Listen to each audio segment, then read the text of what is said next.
Mga master, okay lang bang? Huwag niyong skip ang mga ads sa aking mga video kung okay lang mga master. Salamat sa solid na suporta po. Yon, what's up mga masters? Nandito na naman tayo sa panibagong araw, panibagong kabanata na naman ang pagsasama-samahan natin ngayon guys.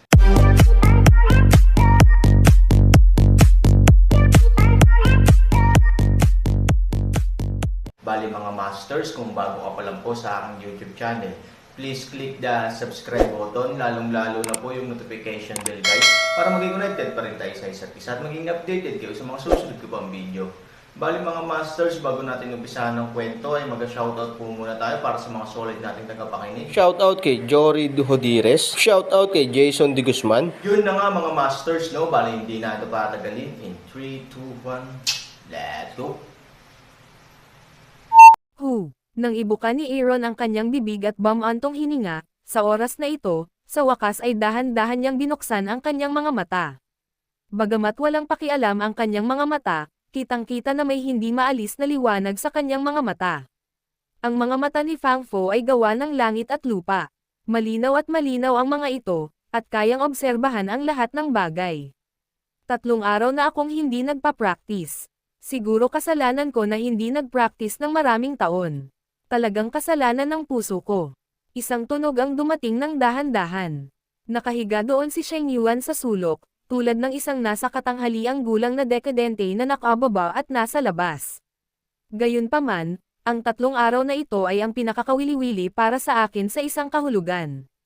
Dahil maliwanag, sa 3 araw na ito, nasaksihan ko ang pagsilang ng alamat at ang pagbuo ng isang bagong alamat. Aaron, sa mata ng aking Sheng Yuan, ang mundo ay isang ruminant dog. Tanging ang aking sarili lamang ang tunay at pinakamalakas na amo. Kaya naman, masasabi mong mayabang ako o mayabang, ngunit ito ang pagkatao ng Sheng Yuan ko.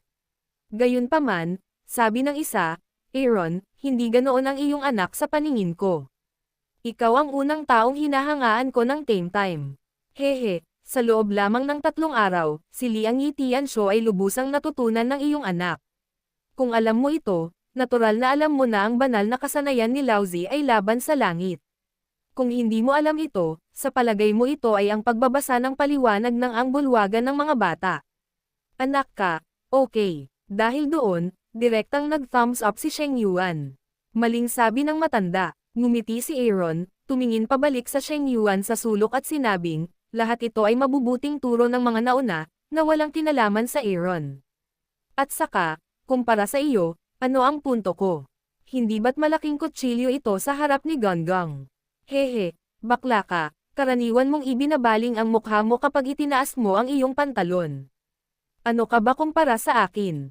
Yung tiyuhin mo, 3 araw ka palang nagsasanay sa Liang Yitianshu ko, pero malapit ka nang makapasok sa 3 antas. At, alam mo ba kung gaano ako katagal? Panipi, shit, may mukha ka para sabihin yan. Natigilan si Hansani. Sa katunayan, wala siyang masyadong alam tungkol sa kanyang kasalukuyang sitwasyon, lalo pa ang kanyang kasalukuyang antas sa Liang Yitianshu. Para sa kanya, sobrang komportable lang ang pakiramdam niya. Nakalunok si Fang Fo ng isang malaking mint at sumugod mula sa ibaba ng kanyang mga paa hanggang sa tuktok ng kanyang ulo. Malakas talaga ako gaya ng sinasabi mo. Hindi mo naman ako ine-encourage, diba? Kailangan ba kitang hikayatin? Tahimik na inilibot ni Sheng Yuan ang kanyang mga mata, ngayon, itaas mo muna ang iyong kaliwang kamay. Sa kapangyarihan ng langit at kaluluwa niyang, Nia gathers 3 veins and rises together. Sa kanyang maasim na formula, dahan-daang itinaas ni Aaron ang kanyang kamay, at isang malaking yang chi ang nagalit sa kanyang kaliwang braso. Ngayon, itaas ang iyong kanang kamay. Gamit ang kapangyarihan ng lupa, sakupin ang kaluluwa ni Yin, tipunin ang 6 na akya points nito at kumilos kasama ang chi. Nang bumagsak ang mga salita, itinaas ni Aaron ang kanyang kanang kamay, at isang malamig na madilim na puwersa ang bumalot sa kanyang kanang kamay. Ano ito? Nakatitig si Aaron sa kaliwat kanang kamay niya. Hindi niya alam kung ano ang gusto ni Sheng Yuan. Magiliw na ngumiti si Sheng Yuan, para sa iyong mga pagdududa at ang aking mga salita ay totoo, kaya maglaro. Maglalaro. Lalong natulala si Hansani. Anong nakakatawa dito? Ang susi ay kung ano ang laruin muli. Hindi nag-alala si Sheng Yuan. Dahan-dahan siyang bumangon, at pagkatapos ay lumakad ng ilang hakbang patungo sa Aaron. Pagtingin, sa kaliwang kamay ni Aaron, nagtagpo si Yang Chi at nagdala pa ng bakas ng gintong liwanag, malinaw. Ang gayong lakas ay sapat na upang masiyahan si Sheng Yuan. Tingnan muli ang kanang kamay ni Aaron, nag-iipon ng itim na hangin, kahit medyo malayo siya ay ramdam na niya ang lamig. Ito ay sapat na upang patunayan na ang Aaron's Yin Chi engravings ay umabot na rin sa sukdulan. Sa makatuwid, mula sa puntong ito ng pananaw, si Sheng Yuan ay nasiyahan din. Okay, mabuti, gusto ko ang estado mo. Ngumiti siya, tumingin sa Aaron at sinabing, umasa ka lang sa akin para iset up ang harang. Mararamdaman mo rin na sadyang naglalabas ako ng tubig kapag umatake ka. Kaya naman, sa halip na ito, mas mabuting umasa sa iyong sarili upang subukan ang iyong sarili. Subukan ang iyong sarili. Natigilan si Han Sanyi. Matatawag din itong away kaliwat kanan, labanan kaliwat kanan. Mga master, okay lang bang? Huwag niyong skip ang mga ads sa aking mga video kung okay lang mga master. Salamat sa solid na suporta po. Oo, labanan ang isa't isa kaliwat kanan. Labanan ang iyong yin sa iyong yang. Sa ganitong paraan, balanse ang lakas nito, at sa parehong oras, maaari itong bumuo ng isang malakas na kalaban para sa sarili nito. Ang ganitong pagsubok ay natural na mas totoo. Ngayon, dalawang puwersa ang umatake sa isa't isa. Aaron, pwede ka nang magsimula. Ngumiti siya at tumingin sa Aaron. Tapos na. Bagamat nalilito ang Aaron na tao, imposibleng ihinto ang paglalaro ng ganito. Bukod dito, hindi makatwiran ang sinabi ni Sheng Yuan. Sa pag-iisip nito, ang Aaron ay hindi nagsasalita ng walang kaparerikan. Bigla siyang nag-ipon ng lakas sa kanyang mga kamay. Pagkaraan ng maikling panahon, nagbanggaan ang puwersa ng yang at yin ng kanyang kaliwa at kanang kamay. Z. Kahit na ang kaliwa at kanang mga kamay ay kontrolado ng kanilang mga sarili, ang Aaron ay natural na nagtatagpo sa lakas, ngunit gayon paman, kapag ang dalawang puwersa ay nagsalubong, ang alitan sa pagitan ng mga ito ay tumataas din ng husto. Kitang-kita niya ang kilabot sa mutual connection ng dalawa sa mga oras na ito. Halos tumalbog ang kaliwat kanang kamay niya sa magkalaban nilang paglaban. Maaari pang ang maniwala ang Aaron na hanggat binibigyan niya ng vent ang lakas ng magkabilang panig, ang rebound na ito ay maaari pang ang i-bounce ang kanyang mga kamay ng direkta sa isang bilog para sa libo-libong mga liko.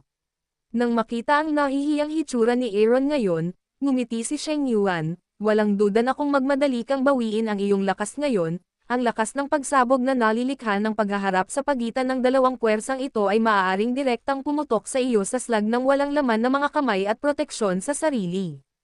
Ang ikapitong espiritong unggoy ay maaaring muling ay recast ng isang beses gamit ang katawan nito, ngunit hindi ito nangangahulugan na maaari itong muling ay recast ng 2 beses. Sa madaling salita, Aaron, kaya kitang patayin sa isang daliri. Anak ka, tumakbo ka sa pinto at kalabanan mo ako. Sa tingin mo kaya mo akong ipaglaban. Haha. Tawa ng tawa si Sheng Yuan at tumingin sa mga mata ni Aaron, na puno rin ng mali siya sa oras na ito. Natigilan si Han Sanchen. Akala mo ba walang magtuturo sa'yo ng kung fu? It's just to let you end up in this bondage. Sa ganitong paraan, madali para sa akin na patayin ka. Nagulat si Aaron. Ito ay kakilakilabot. Nahulog siya sa bitag. Medyo nakakahiya nga ang sitwasyon niya sa mga oras na ito. Kung papasok si Sheng Yuan, gaya ng sinabi niya, talagang hindi niya mabitawan ang kanyang kamay para harapin siya sa maikling panahon. Kung bawiin mo ang iyong puwersa ng padalos-dalos, ang resulta ay sesabog ang iyong sarili. Ang matandang asong ito, well, don't panic, don't worry, niloloko kita. Ngumiti si Sheng Yuan, at pagkatapos ay tumingin siya kay Aaron ng may pag-iisip, natalo ako sa kamay mo. Bakit kailangan mong humanap ng paraan para makabalik? Hindi ba't sobra na iyon? Pagkahulog ng mga salita, bigla siyang gumalaw sa kamay niya. Sa nagulat na mga mata ng Aaron, isang direktang enerhiya ang humantong sa malaking kapangyarihan sa pagtatalo ng yin-yang sa mga kamay ni Aaron, at kinuha ang isang kamay sa harap. Sa oras na iyon, ang malaking bola ng enerhiya ay biglang sumugod sa alitan ng puwersa ng yin at yang. Anong ginagawa mo? Protektahan mo ang sarili mo. Humigop si Sheng Yuan at direktang naglagay ng enerhiya sa kanyang sarili. Binawi rin ni Aaron ang kanyang lakas sa pagmamadali at muling pinagsama ang kanyang enerhiya sa isang proteksyon na kalasag. Boom! Matapos ang ilang kilometrong direktang paglipad, tila tumama ang puwersa sa isang boundary wall. Biglang sumabog ang isang malaking pagsabog kasama nito. Ang liwanag ay agad na nagliliwanag sa buong kalawakan, at ang nagniningning na mga tao ay hindi maimulat ang kanilang mga mata. Ang buong espasyo sa ilalim ng lupa ay nanginginig din ng husto, at tila babagsak sa isang landslide anumang oras. Nauna nang binuksan ni Han Sanchen at Sheng Yuan ang takip ng proteksyon ng enerhiya, ngunit sa harap ng napakalaking hangin at alon ng pagsabog, malinaw pa rin nilang nakikita na ang takip ng enerhiya ay patuloy na nasa Syra. Ang Aaron at Sheng Yuan ay direktang napaatras ng ilang hakbang ng puwersang ito, na halos hindi tumayo. Iyon ay, sa palasyo ng Diyos ng Araw, kung ang isang ordinaryong hukay sa ilalim ng lupa ay malamang na gumuho ngayon, ano ang sasabihin mo, Aaron? Marahan na ngumiti si Sheng Yuan. Hindi sumagot si Aaron. Napatingin siya sa direksyon ng pagsabog. Ang buong tao ay nagmulat ng kanyang mga mata sa pagkamangha at hindi man lang kumurap. Oo, dapat aminin ng Aaron. Kung isa lang itong ordinaryong mundo sa ilalim ng lupa, tiyak na nawala na ito ng tuluyan. Bigla niyang itinaas ang kanyang mga kamay at hindi makapaniwalang tumingin sa kanila. Ang kapangyarihan ba ni Yin at Yang? Napakalakas. Tumingin siya kay Sheng Yuan. Gayunpaman, sa oras na ito, umiling si Sheng Yuan at nagpakita ng kakaibang ngiti. Mali ka. Storytelling channel sa YouTube. Mali. Tumingin sa kanya si Aaron na nagtataka. Sa sandaling ito, siya ay ganap na nalilito. Hindi niya alam ang ibig sabihin ng Sheng Yuan. Mahirap ba? Ang kapangyarihan ng Yin at Yang ay medyo mahina, hindi ba? Masyado ba siyang nag-e-exaggerate? I mean, minamaliit mo ang kapangyarihan ni Yin at Yang. Noong isinilang ang mundo, puro kaguluhan ang nangyari, at nang ang kaguluhan ay naging Qi, ito ay Yin at Yang. Sa ngayon, Yin ang lupa at Yang ang langit. Ang mundo ay unang nabuo. Masasabing Yin at si Yang ay kumakatawan sa langit at lupa. Langit at lupa, paano na ang tinatawag na kapangyarihan sa iyong bibig? Ngumiti si Sheng Yuan. Natigilan si Han Sanyi. Ang ibig mong sabihin. Ibig kong sabihin, ang kapangyarihan ng Yin at Yang na nakikita mo ngayon ay talagang isang maliit na bahagi lamang ng kapangyarihan sa pagitan ng langit at lupa, o isang sulyap lamang sa leopardo.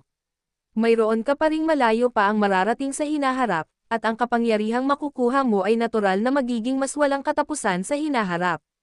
Ngumiti si Sheng Yuan. Halatang gulat na gulat pa rin ang Aaron, ngunit kapag pinag-isipan mo ito ng mabuti, ang mga salita ni Sheng Yuan ay nasa normal na kategorya. Pagkatapos ng lahat, ang Yin at Yang ay langit at lupa, at ang kapangyarihan ng langit at lupa ay hindi maisip. Bahagyang gumalaw din ang puso ni Aaron. Kung tutusin, walang sino man ang makakapagpatahimik kung kakayanin niya itong sikretong pamamaraan ng Diyos. Nakahanap daw ng kayamanan ang anak mo. Mahiwagang ngumiti si Sheng Yuan. Bagamat lubhang nakakapanlumo ang pakisamahan ka, puno rin ito ng kaligayahan at sorpresa. Gayunpaman, ang mundo ay puno ng mga piging. Sa kasalukuyan, ito ay dapat na panahon ng paghihiwalay sa pagitan mo at ako.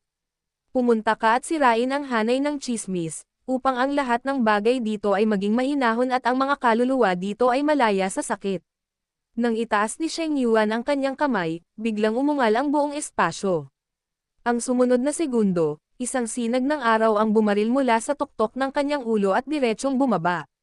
Ang liwanag ay lubos na kitang-kita sa dilim, ngunit ginagawa rin nitong mas maliwanag ang buong espasyo.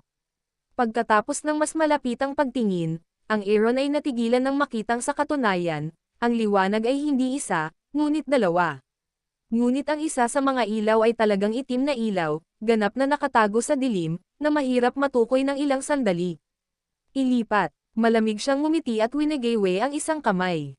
Boom! Sa ibaba ng ulo, isang malaking tsismis ang lumiwanag at itinuro ang kurba. Ang 8 karakter ng Chen, Dui, Jin, Zon, Kun, Zhen, Li at Kan ay dapat ding matukoy ayon sa mga panloob na linggo ng 8 trigram. Sa pag-ikot ng gitnang linya ng yin-yang, ang buong bagwa ay nagsimulang umikot ng mabagal. Mayroong 7 gate ng kamatayan at 1 gate ng buhay sa hexagram. Kapag pumasok ka mula sa gate ng kamatayan, natural kang lalabas para sa kamatayan, at kapag pumasok ka mula sa gate ng buhay, makikita mo ang array eye. Gamitin ang kapangyarihan ng yin at yang sa iyong kamay upang himukin ang array I, at pagkatapos ay maaaring masira ang array na iintindihan mo ba? Nang mahulog ang mga salita, tumingin si Sheng Yuan kay Aaron. Mabangis na tumanggaw si Aaron, nakikita ko. Ang panghuhula na ito ay batay sa likas at nakuhang 8 diagram. Ang mga imahe ng panghuhula ay masalimuot. Sa makatuwid, bagaman mayroong 8 sekta, karamihan sa mga ito ay nakatago sa panganib. Lahat ng uri ay ilusyon at lahat ng uri ay dharma, na lubhang mahirap. Kung ang mga ordinaryong tao ay hindi mahanap ang pinto sa loob nito, sila ay ganap na masisira sa 8 diagram. Kahit na ang laki ng katawan ng iyong anak ay hindi ka panipaniwala, hindi. Ito dapat tumagal ng higit sa 2 oras sa kasong ito. Gayunpaman, huwag kang mag-alala. Kapag natutunan mo ang 2 celestial technique na ito, ang mga panganib sa bawat isa ay hindi na panganib para sa iyo. Sa kabaligtaran, malaki ang posibilidad na ang dragon ay pumasok sa malalim na dagat at ang nag-iisang layag ay sumasalubong sa hangin. Panipi, gayunpaman, ang bawat buhay ay may tiyak na bilang, at hindi ko pa ito pinalalim. Ito ay buhay o kamatayan, pagpapala o kapahamakan. Mahirap gumawa ng padalos-dalos na paninindigan. Lahat ay iyong pagkakataon at lahat ay iyong tiyak na numero. Halika, binata, pumunta sa iyong sariling paraan. Ngumiti si Sheng Yuan, at gagayahin ang kanyang katawan. Gayunpaman, sa oras na ito, nagmamadaling lumabas si Aaron, mayroon ka bang huling hiling? Ibig kong sabihin, halimbawa, dalhin mo ang iyong mga buto pabalik sa mundo ng bafang para ilibing. Oh, hehe, kung ikaw halika, mapapanatag ka na ang gubat at lumilipad ang mga buto. Umiling siya, pero may kailangan talaga ako ng tulong mo. Sige na please, seryosong sinabi ni Aaron, hanggat kayang gawin ito ng Aaron, gagawin niya ang kanyang makakaya. Tumanggaw si Sheng Yuan, well, hindi mahirap. Hukayin mo ang libingan ko at hukayin mo ang katawan ko. Yun na nga mga masters, no? Bali panibagong kabanata na naman yung natapos natin ngayong gabi. Muli, maraming salamat po talaga sa walang sawang suporta po sa aking YouTube channel na talagang inaabangan nyo po ang bawat upload ko po. Bali mga masters, magkita-kita ulit po tayo bukas ng gabi at ngayon po ay magpapaalam po muna tayo. Bali mga masters, bye-bye!